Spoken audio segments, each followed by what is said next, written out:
విశ్వనాథ్ తన భార్య సునీత ఇంకా పిల్లలు చింటూ ఇంకా దివ్యతో కలిసి సతూనాపూర్ అనే ఊర్లో ఉండేవారు. విశ్వనాథ్ బాగా చదువుకున్నారు. అతను స్కూల్లో టీచర్. కానీ అతని భార్య సునీత అస్సలు చదువుకోలేదు. ఏవండి, ఒక మాట, నాకు కూడా కాస్త చదవడం రాయడం నేర్పండి. జీవితంలో ఏదో ఒకసారి పనికొస్తుంది. నువ్వేమైనా ఉద్యోగానికి వెళ్ళాలా ఏంటి? చదవడం రాయడం నేర్చుకోవడానికి? ఒకవేళ నాకు ఎప్పుడైనా పని చేయాల్సిన అవసరం పడితే అప్పుడు? అలా ఎప్పటికీ జరగదు. ఒకవేళ చదవడం నేర్చుకోవాలంటే నీ పిల్లల్ని నేర్పమను. నేను డ్యూటీకి వెళ్ళిపోతున్నా. ఒరేయ్ చింటూ, ఇలారా, నన్ను చదివించు. ఇంత పెద్దదానివయ్యాక నువ్వు చదువుకుంటావా అమ్మా? అవును, నువ్వు ఎలాగో నా హైస్కూల్ పుస్తకాల్ని చదవలేవు కదా. నేను నీకు చిన్నపిల్లల పుస్తకాలు చదివిస్తాను. ఇదిగో చదువు. ఆ అంటే అమ్మా, ఆ అంటే ఆంటీ, హా అంటే ఆంటీ అన్నమాట. వీడు నిన్ను ఆట పట్టిస్తున్నాడు. అప్పుడే ఊర్లో ఒక అతను పరిగెత్తుకుంటూ వాళ్ళింటికి వస్తాడు. సునీత వదినా, విశ్వనాథ్ అన్నయ్యకి యాక్సిడెంట్ అయ్యింది. విశ్వనాథ్ని ఆస్పత్రికి తీసుకువెళ్తారు. కాని అతను బ్రతకడు. సునీత ఇంట్లో 2 రోజుల దాకా అందరూ ఏడుస్తూనే ఉంటారు. వంట కూడా చెయ్యరు. ఇక ఏడు పాపండి పిల్లలు, మన తలరాతలో ఏ రాసుందో అదే జరుగుతుంది. కానీ మీరిద్దరూ దిగులు పడకండి, నేను మీ చదువులు ఆగకుండా చూస్తాను. సునీత ఉద్యోగం వెతుక్కుంటూ వెళ్తుంది. కాని ఊళ్ళో తనకి ఏ ఉద్యోగం దొరకదు. పిల్లలు, ఊళ్ళో చదువులేని వాళ్ల కోసం అంటూ ఏ పనిపాటు లేదు. అలాగే మన దగ్గర పొలాలవి కూడా లేవు. నేను ముంబైకి వెళ్ళిపోతాను. ఇక్కడి నుండి పెద్ద దూరం కూడా కాదు. నేనక్కడ కూలి పని చేసుకుంటాను. మీరిక్కడే ఉండి మీ చదువులు చదువుకోండి. నేను మీకు డబ్బు పంపుతూ ఉంటాను. మమ్మీ, ఒక్కసారి పక్కింట్లో రాంబాబు బాబాయిని వెళ్ళి అడగాల్సింది మీరు. అతనికి స్కూల్లో పలుకుబడి ఉంది. ఒకవేళ అతను మీకు ఆయా ఉద్యోగం ఇస్తారేమో. సునీత రాంబాబు గారింటికి వెళ్తుంది. వెళ్ళి ఉద్యోగం గురించి అడుగుతుంది. స్కూల్లో ఒక ఆయా ఉద్యోగం ఖాళీగా ఉంది. కాని రాంబాబు అబద్ధం చెప్పేస్తాడు. స్కూల్లో అసలు ఏ ఉద్యోగం లేదు, వెళ్ళిక్కడి నుంచి. ఇప్పుడు సునీత దగ్గర మరో మార్గం లేకపోయింది. తను ముంబైకి వెళ్ళిపోతుంది. ఒక బిల్డింగ్లో కన్స్ట్రక్షన్ పనులు జరుగుతున్నాయి. సునీత అక్కడ రోజు కూలీలాగా పని చేయడం మొదలు పెడుతుంది. అటు రాంబాబు కూతురు తరచూ స్కూల్లో దివ్య ఇంకా చింటూని వెక్కిరిస్తూ ఉండేది. ఈ దివ్య ఇంకా చింటూ చాలా పేదవాళ్ళు. వీళ్ళమ్మ మా ఇంటికి ఉద్యోగం అడగడానికి వచ్చింది. అలాగే వీళ్ళిద్దరు కూడా ఒకసారి పిండి ఒకసారి కూరలు అడగడానికి వస్తూ ఉంటారు. దివ్య ఇంకా చింటూ పాపం ఏం మాట్లాడకుండా అంతా వింటూ ఉంటారు. 4 రోజులు పనిచేసిన తర్వాత సునీత దగ్గర 15,000 పోగయ్యాయి. సునీత కాంట్రాక్టర్ గారిని అడుగుతుంది. అయ్యగారు, నేను సతూనాపూర్ ఊర్లో ఉంటాను. నేను నా పిల్లలకి డబ్బులు పంపాలి. అవునా? సతూనాపూర్లో అక్కడ నా పిన్ని కూతురు ఉందే. నేనక్కడికి వస్తూ పోతూ ఉంటాను. నువ్వు ఆ డబ్బు నాకివ్వు, నేను పంపిస్తాను. కాంట్రాక్టర్ డబ్బులు పంపే పేరుతో చదువులేని కూలీవాళ్ల డబ్బులు గుంజేసేవాడు. కాంట్రాక్టర్ మొదట్లో కొన్ని నెలలు మాత్రం చింటూ ఇంకా దివ్యకి డబ్బులు మొత్తం ఇస్తూ ఉండేవాడు. అంటే సునీత ఎంత డబ్బు ఇచ్చేదో కాంట్రాక్టర్ అదే డబ్బు సునీత పిల్లలకి ఇచ్చేసేవాడు. కాని తర్వాత తను మోసం చేయడం మొదలుపెట్టాడు. సునీత ఒకవేళ 10,000 పంపితే అప్పుడు తను కేవలం 5,000 మాత్రమే పిల్లలకి ఇచ్చేవాడు. బాబాయ్, ఈసారి 5,000ఏనా? చూడమ్మా, మీ అమ్మకి బాగోలేదు. తను 15 రోజులే పనిచేసింది. అందువల్లే ఎన్నోసార్లు కాంట్రాక్టర్ మొత్తం డబ్బే మాయం చేసేవాడు.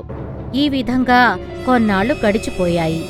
దివ్య ఇంకా చింటూ తన స్కూల్ చదువు పూర్తి చేశారు. ఒకరోజు వాళ్ళిద్దరూ వాళ్ళ అమ్మని కలవడానికి ముంబై చేరుకుంటారు.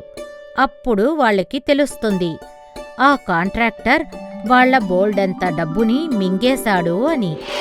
అప్పుడు వాళ్ళు ముగ్గురు కాంట్రాక్టర్ దగ్గరికి వెళ్తారు. కాంట్రాక్టర్ గారు, మీరు చేసింది ఏమీ బాగోలేదు. నా కష్టార్జితాన్ని తింటూ ఉన్నారు. మీరు నొక్కేసిన నా డబ్బంతా మాకు తిరిగి ఇవ్వండి.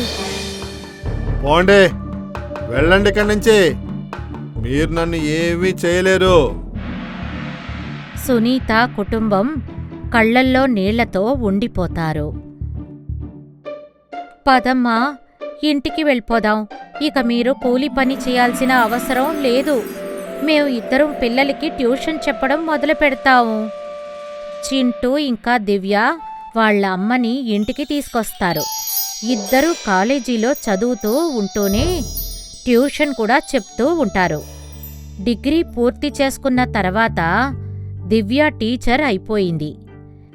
ఇక చింటూ బాగా కష్టపడి ముంబై పోలీస్లో చేరతాడు. చింటూ పోస్టింగ్ అదే ఏరియాలో వేస్తారు, అంటే కాంట్రాక్టర్ ఉండే చోట. ఏం నన్ను పోల్చావా? ఆ కాంట్రాక్టర్ చింటూ కాళ్ల మీద పడిపోతాడు. నన్ను క్షమించు. కావాలంటే మీ డబ్బు మొత్తం తీసుకెళ్ళు, కానీ నన్ను వదిలిపెట్టు. నాకు నా డబ్బులు అక్కర్లేదు. కానీ నువ్వు ఏ కూలీ వాళ్ళ దగ్గరైతే డబ్బులు కొట్టావో వాళ్ళ డబ్బులు తిరిగి ఇచ్చేయి. మళ్ళీ ఇంకెప్పుడైనా దొంగతనం చేస్తే గుర్తుపెట్టుకో, నిన్ను వదిలిపెట్టను. ఆ కాంట్రాక్టర్ ఆ కూలీ వాళ్ల డబ్బులు మొత్తం తిరిగిచ్చేస్తాడు. ఇక కూలీ వాళ్ల డబ్బులు దొంగిలించడం శాశ్వతంగా మానేస్తాడు.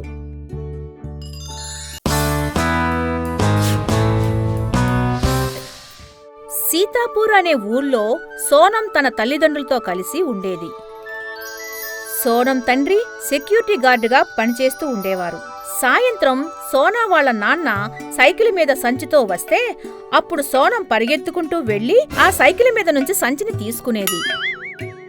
నాన్నా, ఈరోజు ఏం తీసుకొచ్చా? నువ్వు ఇంత పెద్దదానివైపోయావు, కానీ ఇవాళ కూడా సంచిలో ఏమైనా ఉందా అని చెక్ చేస్తావు.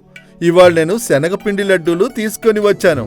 లడ్డూ తర్వాత తిందువుగాని ముందా గిన్నెలన్నీ కడిగేయ్. కడుగుతానులే అమ్మా, నువ్వెప్పుడు పనులు చెప్తూనే ఉంటావు. సోనం తన తండ్రితో కలిసి పొద్దున్నే పార్కులోకి వాకింగ్కి వెళ్లేది. తల్లి, ఈ ప్రశ్న నేను నిన్ను అడగాలి. అసలు నువ్వు పెద్దయ్యాక ఏమవుదాం అనుకుంటున్నావు? ఇక నువ్వు సమాధానం చెప్పాలి. నాన్న, నాకు నా కెరియర్ గురించి చాలా కన్ఫ్యూజన్గా ఉంది. అమ్మా, కెరియర్ గురించి చాలా మంది విద్యార్థులకి కన్ఫ్యూషన్గానే ఉంటుంది. కానీ మెల్లమెల్లగా నీకు నీ గమ్యం గురించి ఖచ్చితంగా తెలిసిపోతుంది.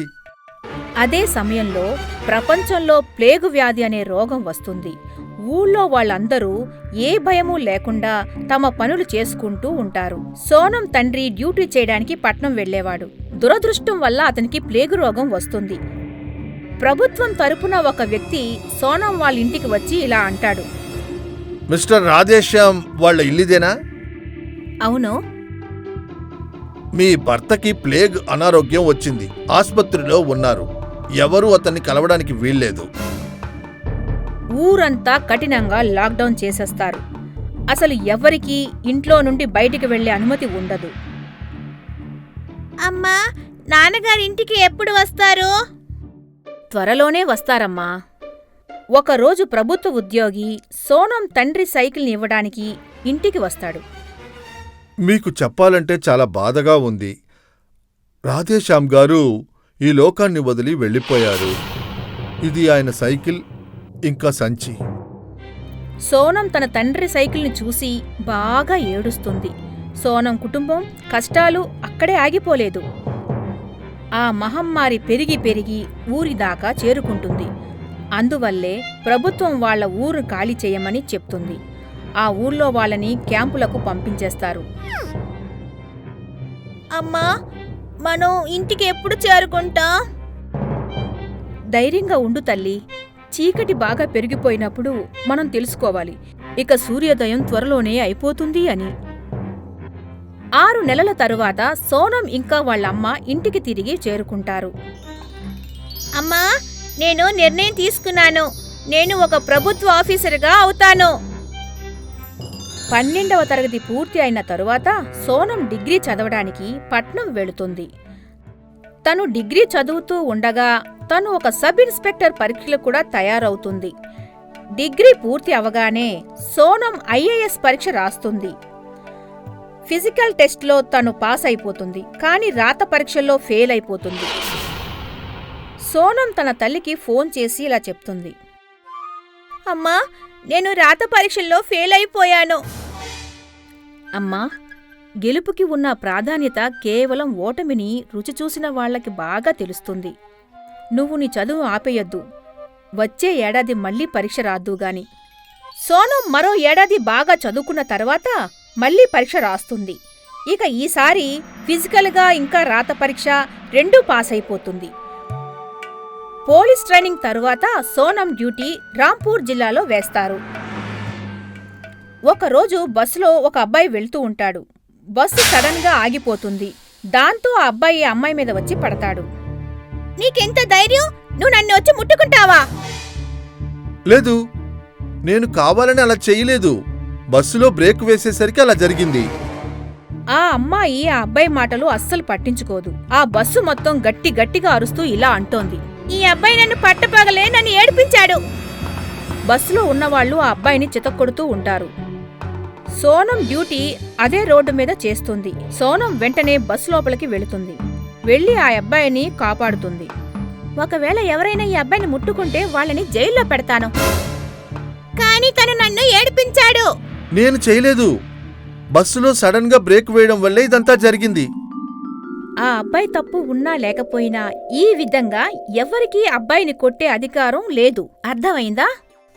మేమంతా వీడిని ఇక్కడే కొడతాం. ఎవరికైనా ధైర్యం ఉంటే ముందుకు రండి. సీసీటీవీ కెమెరా రిపోర్ట్ తీస్తారు.